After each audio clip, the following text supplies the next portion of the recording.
Subscribe to KC Trichy YouTube channel. Like, share and comment.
தந்தை மகன் தூய ஆவியாரின் பெயராலே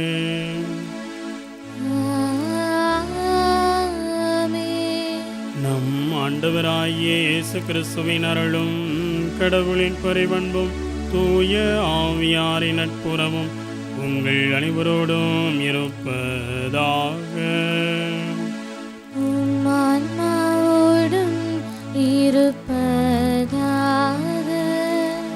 இயேசுவில் நல்லவர்களே, இணையதளம் வழியாய் திருப்பலில் இணைந்திருக்கக்கூடிய அன்பு பிள்ளைகளே, இந்த வாரம் முழுவதும் ஆண்டவர் நம் எல்லோருக்கும், குறிப்பாக அன்னை மரியாள் பரிந்துரை வழியாய் நமக்கு செய்த எல்லா நன்மைகளுக்கு நன்றி சொல்லவும், தொடர்ந்து அன்னையின் பரிந்துரையின் பேரில் பல அருளையும் ஆசிரியம் பெற்றுக்கொள்ள இந்த திருப்பலியில் நாம் இணைவோம். தூய ஆவி உம் மீது வரும், உன்னத கடவுளின் வல்லமை உம் மீது நிழலிடும், உனக்கு பிறக்கப் போகும் குழந்தை தூயது, அக்குழந்தை இறைமகன் எனப்படும் என்று சொன்னவுடனே, நான் ஆண்டவரின் அடிமை, உம் சொற்படி எனக்கு நிகழட்டும் என்று சொன்னார். இப்படி சொன்ன அன்னை மரியாளை கண்ட எலிசபெத், ஆண்டவர் உமக்கு சொன்னவை நிகழும் என நம்பிய நீர் பேறு பெற்றவள் என்று சொன்னார். பிரியமானவர்களே, நமது வாழ்க்கையில் கடவுள் இந்த விவிலியத்திலே சொல்லியிருக்கக்கூடிய ஒவ்வொரு நிகழ்வும் ஆசிரும் எனக்கும் நிகழும் என்ற நம்பிக்கையில் வாழ்ந்து, இந்த நம்பிக்கையால் வாழ்ந்து கடவுள் தரக்கூடிய வருங்கால விண்ணக வாழ்வை பெற்றுக்கொள்ள வர வேண்டி இத்திருப்பலியிலே இணைவோம். ஒப்புக்கொடுக்கூடிய திருப்பலி கடவுளுக்கு உகந்த பலியாய் மாற தடையாயிருக்கக்கூடிய நமது குறைகள் குற்றங்களை நினைத்து பார்த்து மனமருந்தி மன்னிப்பு கேட்போம். எல்லாம் வல்ல இறைவனிடமும் சகோதர சகோதரிகளே, உங்களிடமும் நான் பாவி என ஏற்றுக்கொள்கிறேன். ஏனெனில் என் சிந்தனையாலும் சொல்லாலும் செயலாலும் கடமையில் தவறியதாலும் பாவங்கள் பல செய்தேன். என் பாவமே, என் பாவமே, என் பெரும் பாவமே.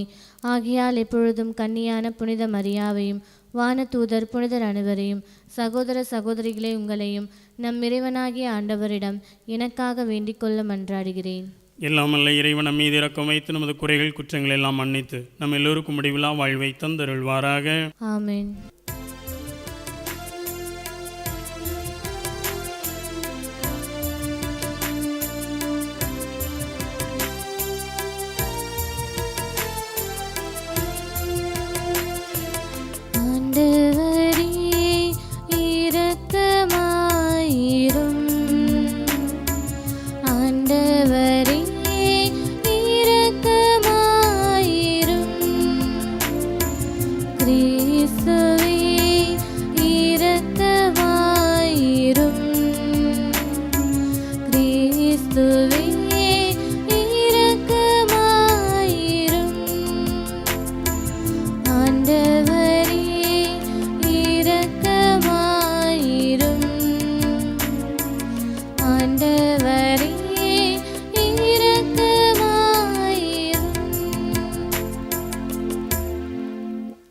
மன்றாடுவோமாக. இரக்கமுள்ள இறைவா, வலுவற்ற உமது பிள்ளைகளாகிய எங்களுக்கு உதவி புரிந்தருளும். கடவுளை பெற்றெடுத்த புனித அன்னையின் நினைவை கொண்டாடும் நாங்கள் அவருடைய பரிந்துரையின் உதவியால் எங்கள் பாவங்களிலிருந்து விடுபட்டு எழுவோமாக. எங்கள் ஆண்டவராகிய இயேசு கிறிஸ்து வழியாக உம்மை மன்றாடுகிறோம்.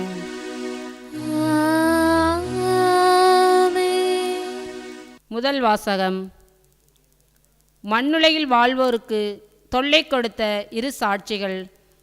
திருத்தூதர் யோவான் எழுதிய திருவெளிப்பாட்டிலிருந்து வாசகம். அதிகாரம் 11, இறை வசனங்கள் 4 முதல் 12 முடிய. சகோதரர் சகோதரிகளே, மண்ணுலகில் ஆண்டவர் திருமுன் நிற்கும் 2 ஒலிவ மரங்களும் 2 விளக்கு தண்டுகளுமே அந்த இரு சாட்சிகள்.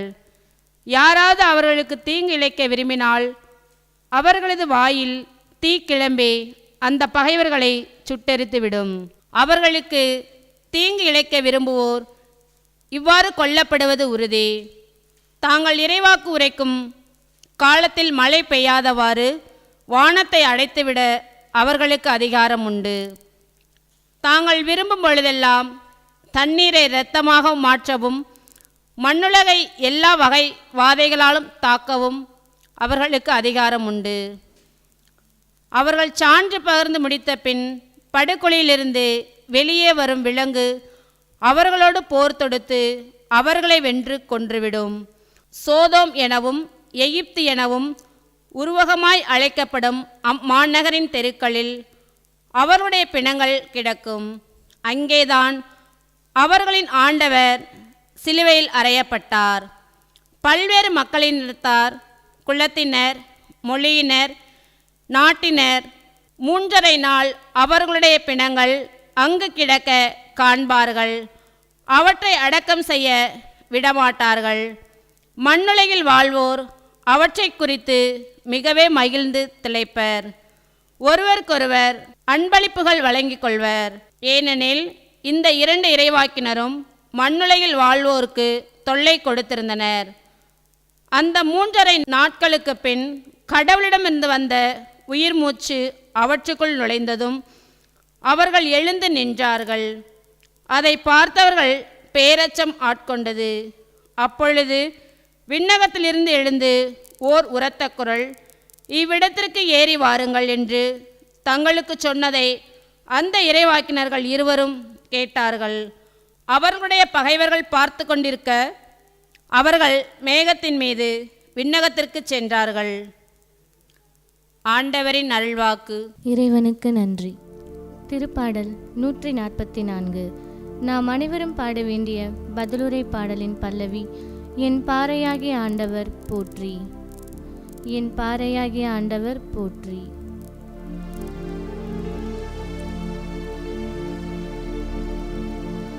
என் பாறை ஆகிய ஆண்டவர் போற்றி, என் பாறை ஆகிய ஆண்டவர் போற்றி.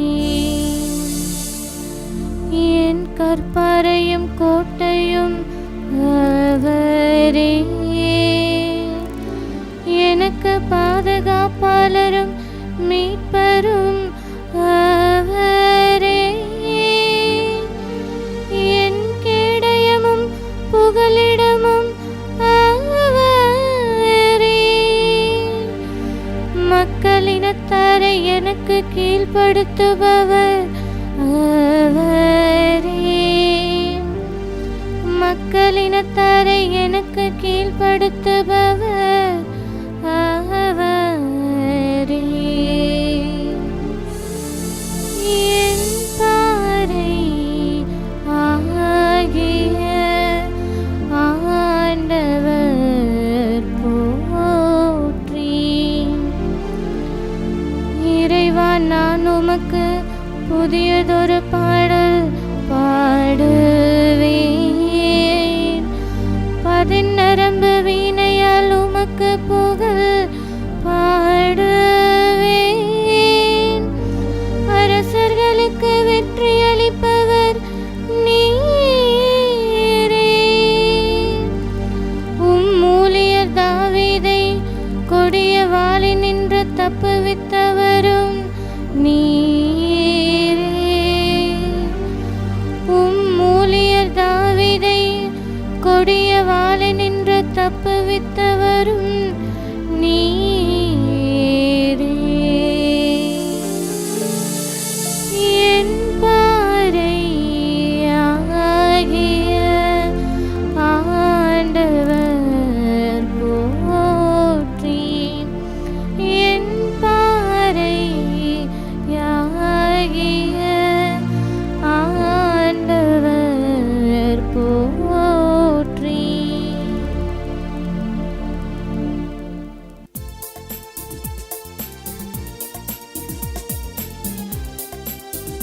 அல்லேலூயா அல்லேலூயா அல்லேலூயா அல்லேலூயா.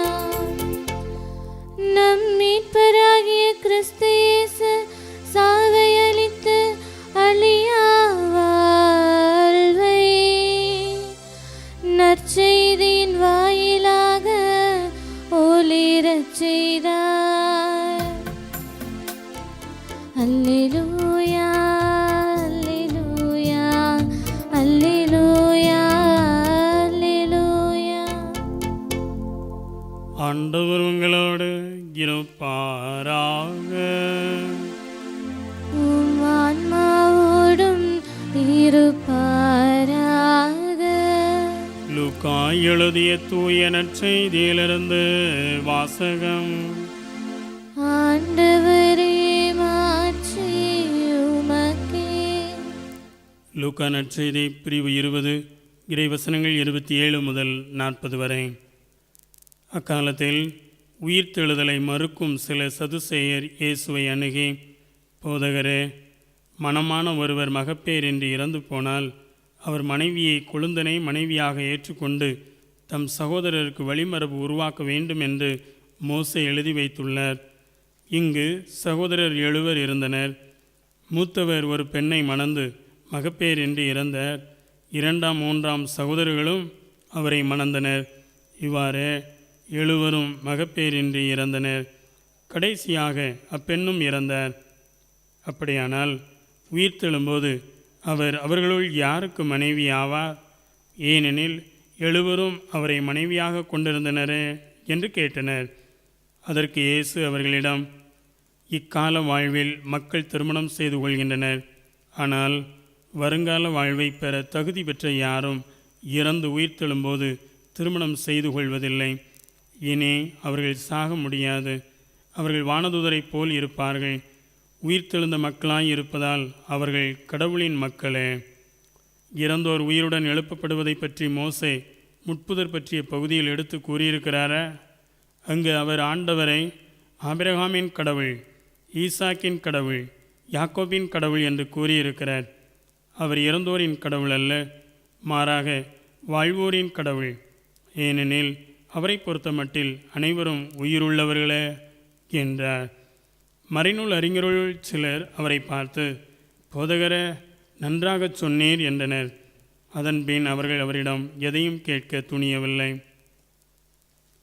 ஆண்டவரின் அருள்வாக்கு.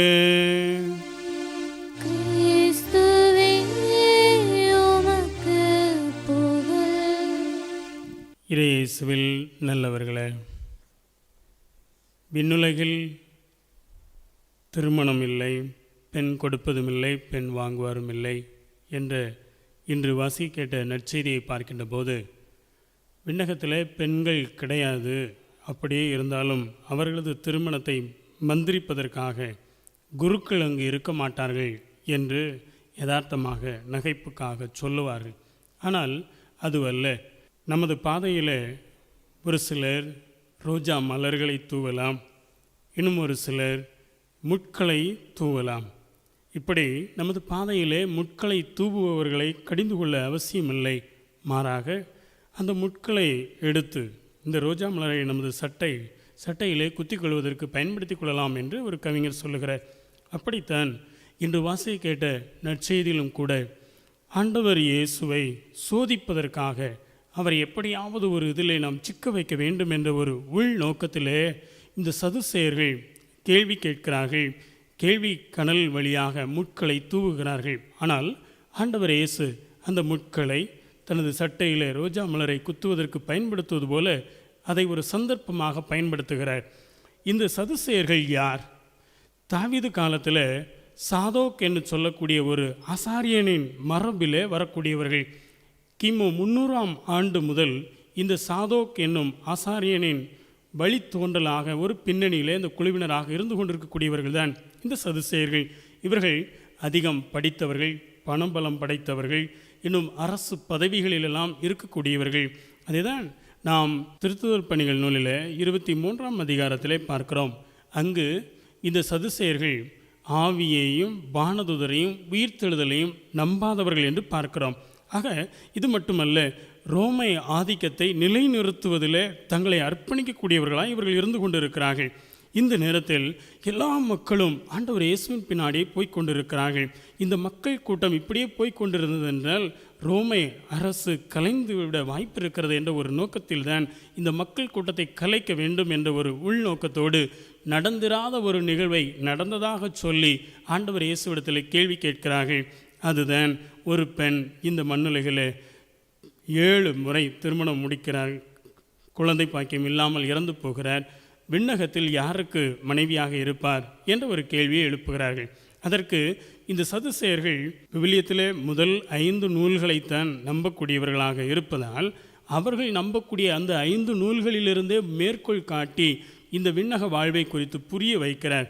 அதுதான், எரிகின்ற முட்புதரிலே காட்சி கொடுத்த கடவுள் சொன்னார், ஆபிரகாம், ஈசாக், யாக்கோபின் கடவுள் என்று வெளிப்படுத்தினார் தன்னை வெளிப்படுத்தும் போது.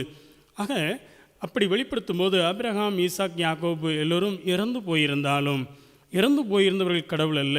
இந்த ஆபிரகாம் தான் கொண்டிருந்த நம்பிக்கையினால் அவர் இப்படிப்பட்ட ஒரு வாழ்க்கை வாழ்ந்து கொண்டிருக்கிறார், அத்தகைய வாழ்க்கை வாழ்வோரின் கடவுள் நான் என்பதை வெளிப்படுத்தினார். இந்த ஆபிரகாம் தனக்கு கடவுள் பல மக்களினங்களுக்கு, எண்ணற்ற மக்களினத்தாருக்கு நீ தந்தையாக இருப்பாய் என்று வாக்கு கொடுத்தாலும் தனக்கு 100 வயது ஆன பிறகும் தனது மனைவியின் கருப்பை செயலற்று செத்து போய் ஆற்றல் இழந்து இறந்த போதிலும் கடவுள் கொடுத்த வாக்கு நிறைவேறும் என்று நம்பிக்கையே இருந்தார். அந்த நம்பிக்கையால் தான் வாழ்க்கை பெற்றிருந்தார். அதைத்தான் ஆண்டவர் இயேசு மேற்கோள் காட்டுகிறார்.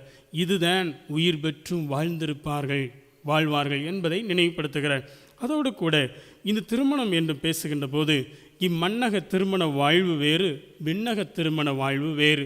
இம்மன்னகத்திலே திருமணத்தின் நோக்கமே கடவுளது முன்னிலையில் நாம் கொடுக்கக்கூடிய வாக்கிற்கேற்க பிரமாணிக்கமாய் வாழ வேண்டும், இம்மண்ணுலகளை பலுகி பெருகச் செய்ய வேண்டும். இந்த ஒரு நோக்கத்திற்காகவே திருமணம் நடக்கிறது. ஆனால் விண்ணகத்தில் இங்கு இந்த மன்னகத்தில் நாம் கொடுக்கக்கூடிய இந்த வாக்குதான், இந்த வாக்குறுதி தான் தொடர்கிறது. அது விண்ணகத்தில் தான் நிறைவு பெறுகிறது. கடவுள் முன் கொடுக்க இந்த உடன்படிக்கை தொடர்ந்து விண்ணகத்திற்கும் எடுத்து செல்லப்படுகிறது. அதற்காக வேண்டி இந்த மன்னகத்தில் யாரெல்லாம் திருமணம் முடித்திருக்கிறார்களோ அவர்கள் அதே கணவன் மனைவியோடு தான் விண்ணகத்திலும் இருப்பார்கள் என்ற ஒரு அர்த்தம் இருந்தாலும் வாழுகின்ற இந்த மன்னகத்திலே நம்பிக்கையோடு வாழ வேண்டும். அதுதான் ஆபிரகாம் தனக்கு வயது ஆயிருந்த போதிலும் தன் மனைவி கருப்பை செயலற்று செத்து போயிருந்த நிலையிலும் கடவுள் கொடுத்த வாக்கின் மீது நம்பிக்கை கொண்டிருந்ததால் தான் வாழ்வு பெற்றார். அத்தகைய வாழ்க்கை நம்பிக்கை கொண்டிருக்கக்கூடியவர்கள் தான் விண்ணகத்தில் இடம்பெறுவார்கள். இதை தான் ஆண்டவர் இயேசு இந்த நற்செய்தியை நமக்கு சுட்டி காட்டுகிறார். பிரியமானவர்களே, அதோடு வாசிக்க கேட்ட முதல் வாசகத்தில் அங்கு 2 ஒலிவ மரங்களை சுட்டி காட்டப்படுகிறது, ஒரு சாட்சிகளாக அங்கு நிறுத்தப்படுகிறது. இதே இணைச்சட்ட நூலிலே 17ஆம் அதிகாரத்தில் பார்க்கிறோம். எதற்கு வேண்டுமென்றாலும் 2-3 சாட்சிகள் வேண்டும் என்று. அதை போலதான் இங்கும் அங்கு சுட்டி காட்டப்படுகிறது. இந்த ஒலிவ மரம் 2, இந்த 2 சாட்சிகள் இவராக இருக்குமோ அவராக இருக்குமோ என்று நாம் யாரை வேண்டுமானாலும் கற்பனை பண்ணலாம். உதாரணத்திற்கு பேதுருவாக இருக்கலாம், பவுலாக இருக்கலாம். ஆனாலும் தொடர்ந்து நாம் கேட்ட அந்த வசனங்களில் சொல்லப்பட்டிருக்கூடிய காரியங்களை எல்லாம் பார்க்கின்ற போது அது இறைவாக்கினை எலியாவையும் மோசேயையும் சுட்டி காட்டுகிறது. அரசர்கள் 2ஆம் நூலிலே முதல் அதிகாரம் 10ஆம் வசனத்திலே நாம் பார்க்கிறோம். இறைவாக்கினை எலியா, நான் கடவுளின் பணியாளர் என்பது உண்மையாயிருந்தால் விண்ணிலிருந்து நெருப்பு வந்து உன்னையும் உன்னை சுற்றி இருக்கக்கூடியவர்களையும் எரிக்கட்டும் என்று சொல்லுகிறார். அது மட்டுமல்ல, அரசர்கள் முதல் நூலிலே 17ஆவது அதிகாரம் முதல் வசனத்திலும் சொல்லுகிறார், என் வாக்கினால் அன்றி இனி வருங்காலங்களில் வானத்திலிருந்து பனியோ மழையோ பெய்யாது என்று ஆகாபு மன்னனுக்கு சொல்லுகிறார். அது மட்டுமல்ல, மோசே கூட விடுதலை பயன் நூலில் 7ஆம் அதிகாரம் 14ஆவது வசனம் முதல் நாம் பார்க்கிறோம். அங்கு பார்வோன் மன்னனிடத்தில் மனது இறுகி போயிருந்த நேரத்தில் கடவுள் கொடுத்த வல்லமைக்கு ஏற்ப பார்வோன் அதிகாலையில் தண்ணீரை பார்க்க போகும்போது நைல் நதிக்கு மொய்சனும் செல்லுகிறார். பாம்பாக மாறிய கோலை கொண்டு அந்த நைல் நதி தண்ணீரை அடிக்கிறார். அங்கு இரத்தம் ஆகிறது. இதை தான் இன்று நமக்கு மேற்கோள் காட்டப்பட்டிருக்கிறது. ஆக இறை வாக்கினர்கள், கடவுளால் அனுப்பப்பட்ட மனிதர்கள் எல்லோரும் விண்ணகத்திலிருந்து நெருப்பை கொண்டு வரவும் வானத்திலிருந்து பொழியக்கூடிய மழையை நிறுத்தக்கூடிய ஒரு அதிகாரமும் வல்லமையையும், ஏன் தண்ணீரை இரத்தமாக்கக்கூடிய ஒரு வல்லமையையும் அவர்கள் நிறைவாய் பெற்றிருந்த போதிலும் இந்த நரகத்திலிருந்து எழும்பி வரக்கூடிய விலங்கை பார்க்கிறார்கள். அந்த விலங்கு இவர்களையும் மற்றவர்களையும் கொன்று போடுகிறது. இவர்களால் எதுவும் செய்ய முடியவில்லை. ஆக தண்ணீரை இரத்தமாக்கக்கூடிய வல்லமை பெற்றிருந்த போதிலும் நரகத்திலிருந்து எழும்பி வந்த அந்த விலங்கு தன்னை வீழ்த்துவதை குறித்து அவர்கள் எந்த ஒரு அச்சமும் கொள்ளவில்லை. மாறாக இதைத்தான் முதல் வாசகத்தில் நாம் பார்க்கிறோம். சோதோம் நகர், எகிப்து நகர் போன்ற வீதிகளிலே வீசப்பட்ட அனாதை பிணங்களாக கிடக்கிறார்கள் என்று சொல்லப்படுகிறது. இந்த சோதோம் நகர் எப்படி அழிந்தது? எகிப்து எத்தகைய நகரம் என்பது நமக்கு தெரியும். அட்டூழியங்களும் அக்கிரமங்களும் நிறைந்திருந்த நகரம்தான் சோதோம். இந்த எகிப்து சர்வாதிகார அமைப்பு கொண்டிருந்த ஒரு நகரம். இதை இந்த திருவெளிப்பாட்டு நூலில் எதற்கு ஒப்பிடுகிறார்கள் என்றால் எருசலேமுக்கு ஒப்பிடுகிறார்கள். இந்த சோதோம் நகரிலும் எகிப்து நகரிலும் நடந்த அட்டூழியங்கள், அக்கிரமங்கள், சர்வாதிகாரம் எல்லாம் இப்போது எருசலேமில் நிரம்பி இருக்கிறது. அதைத்தான் நமது இந்த திருவெளிப்பாட்டு நூல் ஆசிரியர் மிக மறைமுகமாக சொல்லுகிறார். சோதோம் எகிப்து நகர வீதிகளிலே இத்தகைய வல்லமை படைத்த இறை மனிதர்கள், இந்த இரண்டு சாட்சிகள் பிணங்களாக, அனாதை பிணங்களாக வீசி எறியப்பட்டார்கள். அதுதான் ஆண்டவர் இயேசு எருசலேமிலே சிலுவையிலே அறையப்பட்டார் என்பதையெல்லாம் மறைமுகமாக சொல்லுகிறார். அதோடு நில்லாமல் இப்படி வீசப்பட்ட இந்த பிணங்களுக்கு 3.5 நாட்களுக்கு பிறகு கடவுள் தன் மூச்சால் உயிர் கொடுத்தார். இந்த 2 சாட்சிகளும் இந்த வீதிகளிலே அனாதை பிணங்களாக கடந்த நேரத்தில் அந்த சூழ்ந்து இருந்த மக்கள் எல்லோரும் கைகட்டி சிரித்தார்கள். அவர்களுக்குள்ளாலே பரிசுகளை வழங்கி சந்தோஷத்தை பரிமாறிக்கொண்டார்கள். இதுவரை நம்மை துன்புறுத்திய இவர்கள் இனி நம்மை துன்புறுத்த வரமாட்டார்கள், இதோடு மடிந்து போனார்கள் என்றுதான் அவர்கள் ஆனந்தத்தில் மூழ்கி இருந்தார்கள். இதோடு கதை முடிஞ்சது என்று நினைத்தார்கள். அப்படித்தான் நாம் நற்செய்தியில் கூட பார்க்கிறோம். ஏரோது அரசனோடு தவறாக உறவு கொண்டிருந்த ஏரோதியாள் தன்னை விருப்பம் போல இன்பமாக வாழ தடையாக இருக்கிறான் என்று சொல்லி திருமுழுக்கு யோவானின் தலையை பெற்ற பிறகும் அந்த ஏரோதியாளின் மனதில் கூட அப்படித்தான் இருந்தது. நம்மை துன்புறுத்துவதற்காக, நாம் செய்யக்கூடிய தவறை சுட்டி காட்டுவதற்காக இனிமேல் இவன் இருக்க மாட்டான், ஆகவே அவன் தலையை பெற்றுக்கொள்வோம் என்ற ஒரு எண்ணம் அவளிடத்தில் இருந்தது போலதான் இந்த எருசலேமில் சூழ்ந்திருந்த மக்களுக்கும் இருந்தது. தம்மை சுட்டி காட்ட, தாம் செய்து வரக்கூடிய தவறுகளை எல்லாம் சுட்டி காட்ட இனி இவர்கள் வரமாட்டார்கள், இனி இவர்கள் போல் யாரும் இங்கு இல்லை என்றெல்லாம் நினைத்து கொண்டிருந்த நேரத்தில்தான் கடவுளே தன் மூச்சால் இவர்களுக்கு உயிர் கொடுத்து மேலே எடுத்துக்கொண்டார்.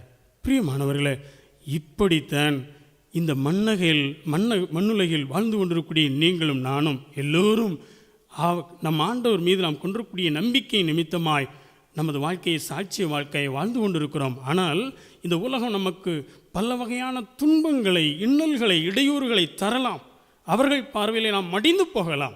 அவர்கள் நாம் செத்து விட்டோம், அழிந்து விட்டோம் என்று அவர்கள் நொடி பொழுது வேண்டுமானால் நினைக்கலாம். ஆனால் ஆண்டவருக்காக நாம் சாட்சியாக வாழ்ந்து வந்த வாழ்க்கை, வாழ்கின்ற இந்த நாட்களில் நாம் கொண்டிருக்கக்கூடிய இந்த நம்பிக்கை நிமித்தமாய் அன்று எப்படி ஆபிரகாம் 100 வயதானாலும் மனைவியின் கருப்பை செத்து போய் ஆற்றிலிருந்து இருந்த போதிலும் கடவுள் கொடுத்த வாக்கு நடக்கும் என்ற நம்பிக்கையினால் உயிர் பெற்று வாழ்ந்து கொண்டிருக்கிறாரே, அதுபோல நாமும் நமது நம்பிக்கையால் வாழ்வோம். அக்கம் பக்கத்தில் இருக்கக்கூடியவர்களுக்கு எல்லோருக்கும் இந்த 2 சாட்சிகளைப் போல நாமும் சாட்சிகளாய் வாழ்ந்து அந்த விண்ணக பேற்றினை பெற்றுக்கொள்ள வரம் வேண்டி தொடர்ந்து ஜெபிப்போம். ஆமென்.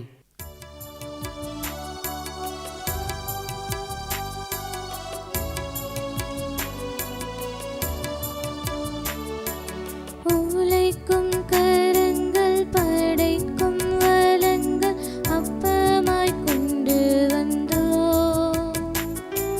சிந்திடும் இன்னத்தில் தருகின்றோம்.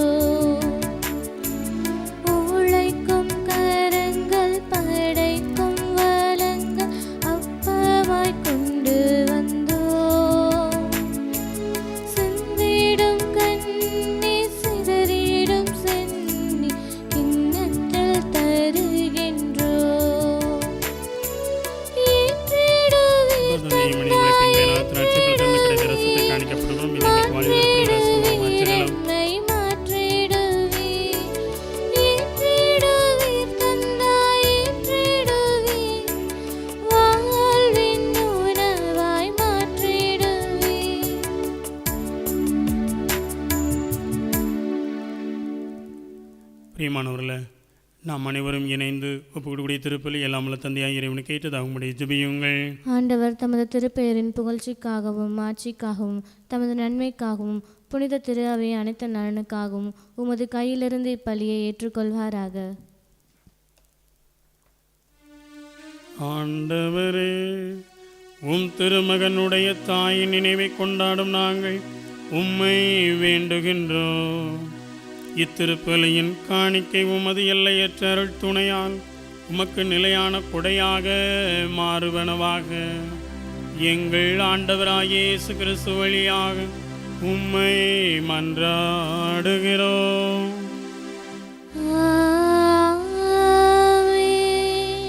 ஆண்டவர் உங்களோடு இருப்பாராக. ஆன்மாவோடும் இருப்பாராக. இதயங்களை மேலே எழுப்புங்கள். ஆண்டவரிடம் எழுப்பியுள்ளோம். நம் இறைவனாகிய ஆண்டவருக்கு நன்றி கூறுவோம். அது தகுதியும் நீதியும் ஆனதே. ஆண்டவரே, தூயவரான தந்தையே, என்றும் உள்ள எல்லாமல்ல இறைவா, எந்நாளும் எவ்விடத்திலும் நாங்கள் உமக்கு நன்றி செலுத்துவது மெய்யாகவே தகுதியும் நீதியும் ஆகும். எங்கள் கடமையும் மீட்புக்குரிய செயலுமாகும். உம்முடைய அன்பு திருமகன் வழியாக நீர் மனித இனங்களை படைத்தது போல் மிகுந்த கனிவிரக்கத்தால் அவற்றை புதுப்பிக்கவும் திருவுளமானே. ஆகவே படைப்புக்கள் அனைத்து உமக்கு பணிபுரிகின்றன. மீட்படைந்தோர் அனைவரும் உம்மை ஏற்றவாறு புகழ்கின்றன. ஆகவே வானதூதர் அனைவரோடும் சேர்ந்து நாங்களும் உம்மை கொண்டாடி மகிழ்வுடன் எப்பொழுதும் அறிக்கையிட்டு பாடுவதாவது: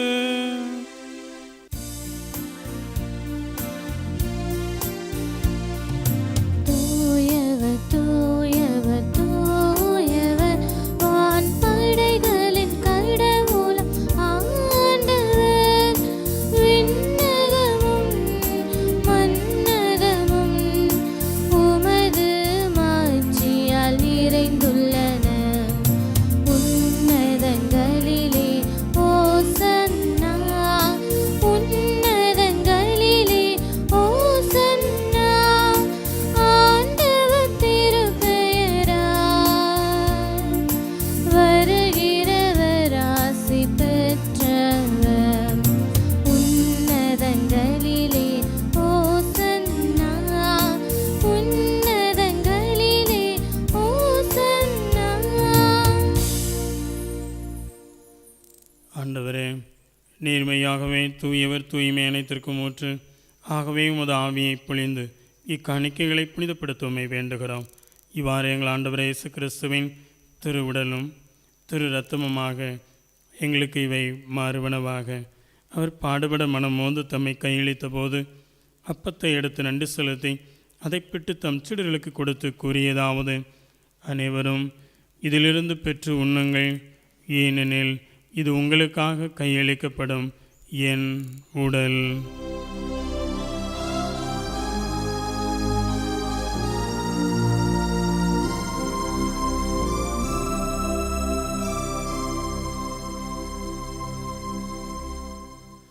அவனமே இரவு விருந்தை அருந்திய பின் கிண்ணத்தையும் எடுத்து மீண்டும் உமக்கு நன்றி கூறி அதை தம் சீடர்களுக்கு கொடுத்து கூறியதாவது: அனைவரும் இதிலிருந்து பெற்று பருகுங்கள், ஏனெனில் இது புதிய நிலையான உடன்படிக்கைக்குரிய என் இரத்தத்தின் கிண்ணம். இது பாவ மன்னிப்புக்கென்று உங்களுக்காகவும் பலருக்காகவும் சிந்தப்படும். இதை என் நினைவாக செய்யுங்கள்.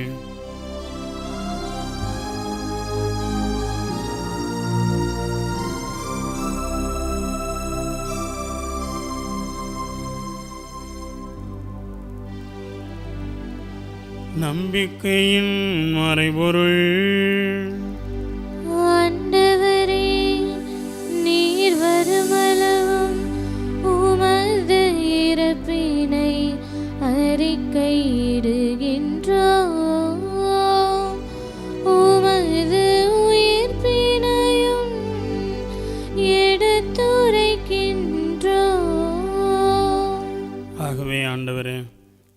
கிறிஸ்துவின் இறப்பினையும் மீட்பினையும் நினைவு கூர்ந்து வாழ்வதரும் அப்பத்தை மீட்பளிக்கும் கிண்ணத்தை உமக்கு ஒப்புக் கொடுக்கிறோம்.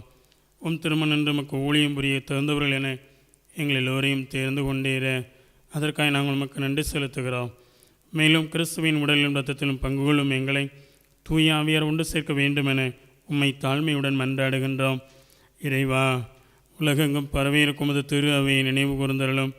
எங்கள் திருத்தந்தை பிரான்சிஸ், எங்கள் ஆயர் ஆரோக்கியராஜ், ஏனைய ஆயர்கள் உமது திருநிலையினர் அனைவரும் உமது அன்பில் நிறைவு பெறச் செய்திருளும். மேலும் உயிர்த்தலும் எதிர்நோக்குடன் துயில் கொள்ளும் எங்கள் சகோதர சகோதரிகளையும் இறந்தோர் அனைவரையும் இரக்கத்துடன் நினைவு கூர்ந்து உமது திருமுக ஒளியினுள் ஏற்றலும். எங்கள் அனைவர் மீதும் இரக்கமாயிரும். கடவுளின் கன்னித்தாயான புனித மரியா, அவருடைய கணவரான புனித யோசேப், புனித திருத்தூதர்கள், இவ்வுலகில் உமக்கு உகந்தவராய் இருந்தோராய புனிதர்கள் அனைவருடனும் நாங்கள் நிலை வாழ்வில் பங்கு கொள்ளும் தகுதி பெற்று உம் திருமகன் இயேசு கிறிஸ்து வழியாக உம்மை புகழ்ந்தைத்து மரமருள உம்மை மன்றாடுகிறோம்.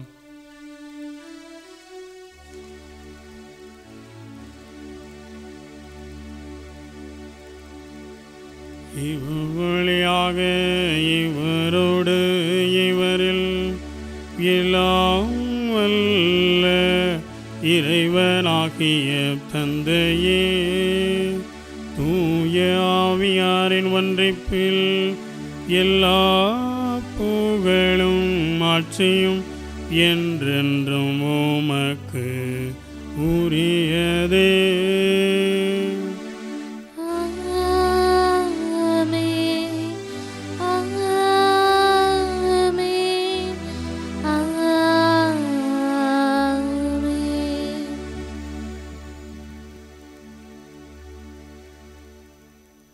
நம் ஆண்டவர் இயேசு கற்றுத்தந்தது போல இவ்வுலகிலே அவரது ஆட்சி வர வேண்டுமென மன்றாடுவோம்.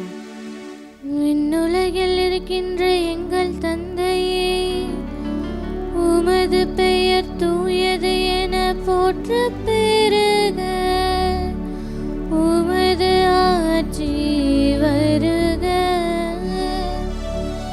உமது திருவுளம் விண்ணுலகில் நிறைவேறுவது போல மண்ணுலகிலும் நிறைவேறுக. எங்கள் அன்றாட உணவை இன்று எங்களுக்கு தாரும். எங்களுக்கு எதிராக குற்றம் செய்வோரை நாங்கள் மன்னிப்பது போல எங்கள் குற்றங்களை மன்னியும். எங்களை சோதனைக்கு உட்படுத்தாதேயும், தீமையிலிருந்து எங்களை விடுவித்தருளும். ஆண்டவரே, தீமை அனைத்திலிருந்தும் எங்களை விடுவித்து எங்கள் வாழ்நாளில் அமைதியை கனிவுடன் அருளவுமை மன்றாடுகின்றோம். உமது இரக்கத்தின் உதவியால் நாங்கள் பாவத்திலிருந்து எப்போதும் விடுதலை பெற்று யாதொரு கலக்கமும் இன்றி நலமாயிருப்போமாக. நாங்கள் எதிர்நோக்கி இருக்கும் பேரின்பத்துக்காகவும் எம் மீட்பராகிய இயேசு கிறிஸ்துவின் வருகைக்காகவும் காத்திருக்கின்றோம். ஆட்சியும் வல்லமையும் மாட்சியும் என்றென்றும் உமதே. ஆண்டவராகிய இயேசு கிறிஸ்துவே, அமைதியை உங்களுக்கு விட்டுச் செல்கிறேன், என் அமைதியையே உங்களுக்கு தருகிறேன் என்று உம் அப்போஸ்தலர்களுக்கு சொன்னீரே. எங்களது குறைகள், குற்றங்கள், பாவங்கள், பலவீனங்கள் எல்லாம் பாராமல் உமது திரு அவை மீது கொண்டிருக்கூடிய நம்பிக்கையை கண்ணோக்கி எங்கள் எல்லோருக்கும் தேவையான எல்லா அருளையும் ஆசிரியரையும் தந்தரில் திருவிழம் கொள்வீராக. என்றென்றும் வாழ்ந்து ஆட்சி செய்கின்றவர் நேரே. ஆமென். ஆண்டவருடைய அமைதி உங்களோடு என்றும் இருப்பதாக. உம் ஆன்மாவோடும் இருப்பதாக. ஆண்டவர் தரக்கூடிய அமைதியை பகிர்ந்து மகிழ்வோம்.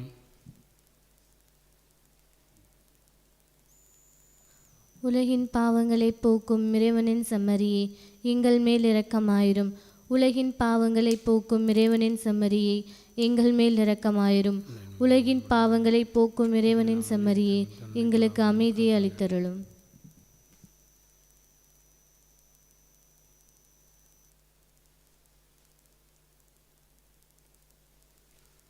இதோ இறைவனின் செம்மறி, இவரே உலகின் பாவங்களை போக்குகின்றவர். இவர்தான் தன்னை சிக்க வைக்க வேண்டும் என்ற எண்ணத்தோடு கேள்வி கேட்டவர்களை தன் பக்கம் ஈர்த்தவர். நம்பிக்கையோடு வாழக்கூடியவர்கள் நிலை வாழ்வை பெறுவார்கள் என்று வாக்கு கொடுத்திருக்கிறார். இவர் மீது நம்பிக்கை கொண்டு இவ்விருந்திற்கு வந்திருக்கக்கூடிய நாம் எல்லோரும் பேறு பெற்றோர். ஆண்டவரே, நீர் என் இல்லத்தில் எழுந்தருள நான் தகுதியற்றவள். ஆனால் ஒரு வார்த்தை மட்டும் சொல்லியருளும், எனது ஆன்மா நலமடையும். கிறிஸ்துவின் திருவிடலும் திருத்தவும் நம்மை காத்து நித்திய வாழ்வளிப்பதாக. ஆமென். ஆசை திருவிருந்துக்கான மன்றாட்டு. ஆண்டவரே, நீர் என் இல்லத்தில் எழுந்தருள நான் தகுதியற்றவன். ஆனால் ஒரு வார்த்தை மட்டும் சொல்லியருளும் என்று நூற்றுவர் தலைவன் ஜெபித்தது போல நாங்களும் இப்போது உம் திருப்பாதம் பணிந்து வேண்டுகிறோம். இனிய இயேசுவே, நாங்கள் தகுதியற்றவர்களாய் இருந்தாலும் எங்கள் தகுதியின்மையை பாராமல் நீர் எங்கள் உள்ளங்களில் எழுந்து வாரும். உம் அன்பிலும் அருளிலும் நாங்கள் நிலைத்திருக்க எம்முள் எழுந்து வாரும். உம் பிள்ளைகளாக உயிருள்ள உண்மை சாட்சிகளாக உமது நற்செய்தின்படி வாழ்பவர்களாக எங்களை உருமாற்ற வாரும்.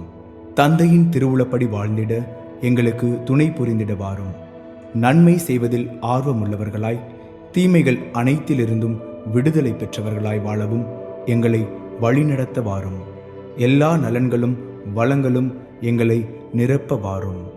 ஆமேன்.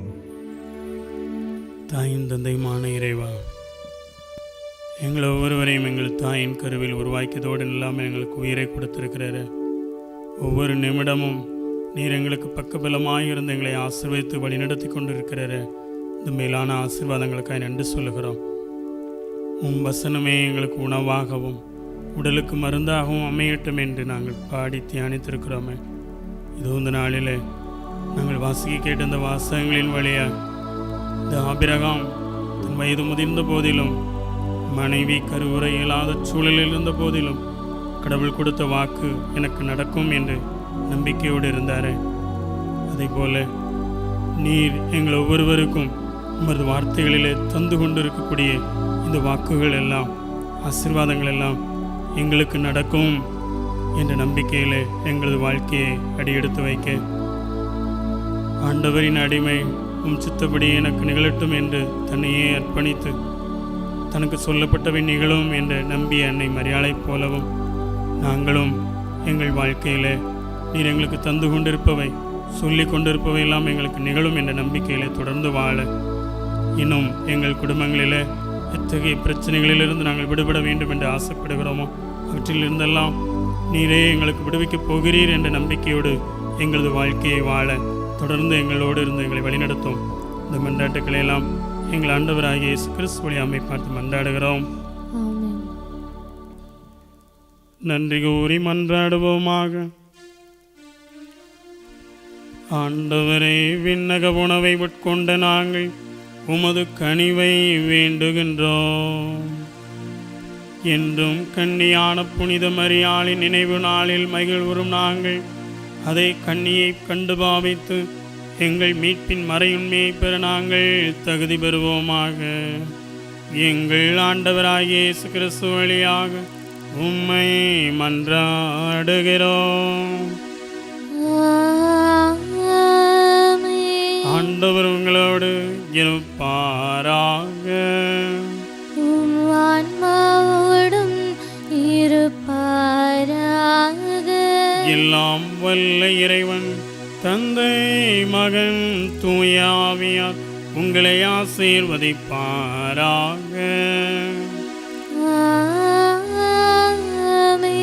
ஆண்டவர் சொன்னவை நிகழும் என நம்பிக்கை கொண்டு வாழ சென்று வாருங்கள். திருப்பலி நிறைவேறிற்று. இறைவனுக்கு நன்றி.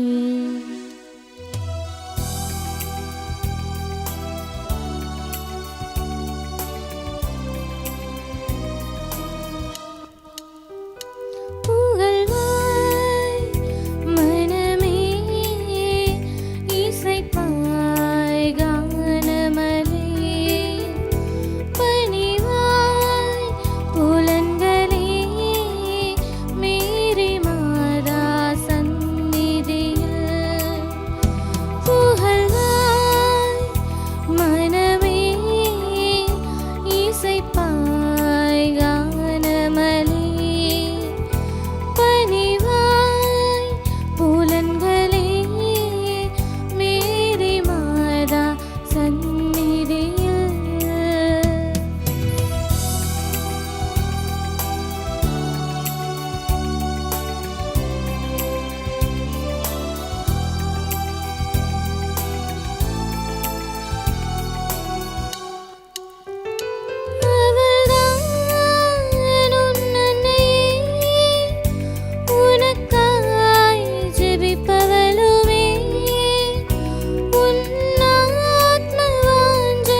நிலையான புகழுக்குரிய தூய இறை நற்கருணைக்கு எல்லா காலமும் தொழுகையும் புகழும் போற்றியும் மாட்சியும் உண்டாக கடவது.